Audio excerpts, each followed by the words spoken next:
alluded to the idea of making a coaching change away from Mike Miller, right?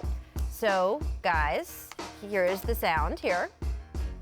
They got some young superstars. You see R.J. Barrett, Mitch Robinson. They got something to work with. And getting a coach in there, ultimately getting a coach and a coaching staff that's going to help develop the team. That's what I expect to happen so that we can actually get to what you expect from a New York team. The Knicks not apparently so happy with that because in response to Stoute's remarks, they issued the following statement. While Steve Stoute is a valued contributor to the Knicks' marketing and branding efforts, he does not speak on behalf of New York's personnel and basketball operations. So, guys, are the Knicks downplaying the need for a coaching change, BS or real talk? Listen, whenever the subject of the Knicks come up, it's always going to be Come on, guys. They have been playing better lately. Man. They have. That's not like a thing. They have Whenever anything at the subject of the Knicks come up, BS. All right. Let me understand something. Otherwise. Yes. Let me understand something. This person is a branding consultant. Yes. What is the new brand? Like same classic idiocy, but new flavor. Oh, Kevin. I mean, no. What is this person going on live television talking about personnel changes? Like, by the way, as if the problem is the brand. The problem is the product. Right. And the personnel. I mean, it's insane. I mean, although I will say this, he might be guilty of a gaffe. Do you know what a gaffe is? Telling the truth by accident. Well, but you're not supposed to do it on live television. Yes. No, I mean, look, it has still not been an exemplary season for them. I do have to compliment Mike Miller because he has been getting them to play better. Absolutely. Since he has come into that job. They are still losing by double digits a lot of the time. But there's a 1 instead of a 2 in front of the deficit, yes. It is interesting to me. It's funny because I'm not sure the brand is the problem at all. No. Because you have so many passionate Knicks fans out there. You heard me say before the break, it is still the biggest fan base in the NBA, which is why we talk about them a lot on this show, because many NBA fans care about them. And the brand is so strong that you have Knicks fans who have been complaining about Steve Mills, right, for years, and were rejoicing when he got fired. And yet, anytime he would insult a Steve Mills decision, they'd be like, stop messing with my team. The brand is good. The team needs some help. They're going to make $500 million in revenue this year. Yes, that just came out. How many is that per win? Yes. Most profitable franchise. So infrastructure. Just saying. All right, let's talk about Marcus Smart. He was on the wrong end of a few tough calls while on defense last night. Smart, last season, earned a spot on first-team all-defense. He lamented the fact that he's not getting more favorable calls from the officials. Take a listen. Oh, nope. Here we go. Here's what he said. I thought I did. First team all defense, one of the best defensive players in the league. I would think so. This is on whether he should get better star treatment from the refs. He said, up for defensive player of the year, they're saying, but obviously not. Guess I have to continue to keep working. So is Marcus Smart saying he deserves star treatment from the refs on defense, BS or real talk?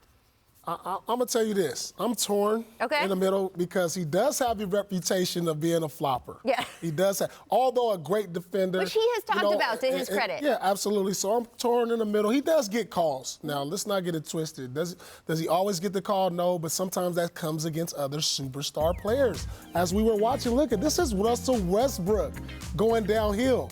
He always is going to get the benefit of the doubt more times than not. And so, I'm torn in the middle. But Marcus Smart is a defensive star in this league, and he gets the credit. Obviously, he was named the first team all defense, and he's up for Defensive Player of the Year. So, as somebody who voted for him for first team, I have some sympathy. That said, the part of the vote wasn't that. Where's your son? Here. There we go. But it's like at 45 degrees. I'm kind of like Paul. But I don't think that the vote warrants that the rules change because the media likes your defense. That's just sort of my basic feeling about superstar treatment. I just like the idea that you could get star calls defensively, which is not something that has really been in the discussion as much as star calls offensively. So, there you go. Does it exist, like the star defensive call? Apparently have to not, say according to Marcus Smart. Yes. Oh, okay, you've seen it. All right. Let's talk about Giannis, because he missed the Bucks' last game to witness the birth of his first child on Monday. Look at that. Congratulations, Giannis. They named their son Liam Charles Antetokounmpo, and he told our ESPN reporter in Milwaukee, Eric Woodyard, that the impact of being a father, he expected to be great, not just personally, guys, but on his game. He said, look at Fred VanVleet. He started making all those shots after he had his kid. Maybe that happens to me also. Who knows? So, is Giannis saying the birth of a child can indeed improve your jump shot, BS or real talk? This is real talk. And I can tell you firsthand, I had the birth of my child April of 2008. 2 months later, Really? I'm the Finals There you go. MVP. Come on now, this is real talk. KG had his kid in April, wins a championship. Come on now, this is real talk. First of all, judging that visual, that baby is not aging well. Wow. Okay. He was very cute. He put a picture. That is a real. Oh, that the was- baby okay. from the neck down. That is not aging well. Is that child. actually Giannis's baby. He put a little emoji over the this face is, because they didn't want to show their baby's face like right away on social media, which I respect. We just thought we'd show what it will look like when he grows up. Yeah. So I am 100% because I witnessed that Fred VanVleet outburst. I believe in postnatal bumps for shooters. Kevin. And absolutely. This is now, by the way, by 100% I mean BS, Right. but I do want our research department to look into this. I do think new father, shooting percentage increase, this is real. All right, may I give a little Absolutely. scientific impact here? Please. Okay, I don't have your shooting percentages. This probably doesn't actually bear out statistically, but I do believe in it, just sort of ephemerally, because Because you've actually born a child. I have okay.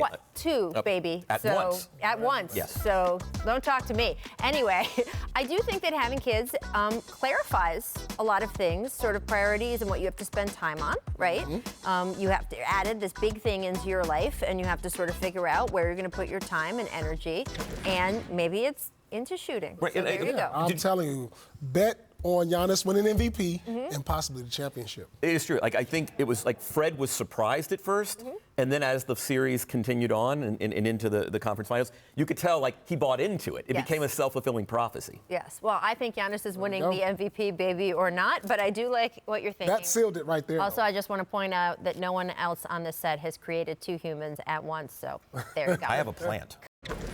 Thanks for watching ESPN on YouTube. For more sports highlights and analysis, be sure to download the ESPN app. And for live streaming sports and premium content, subscribe to ESPN+.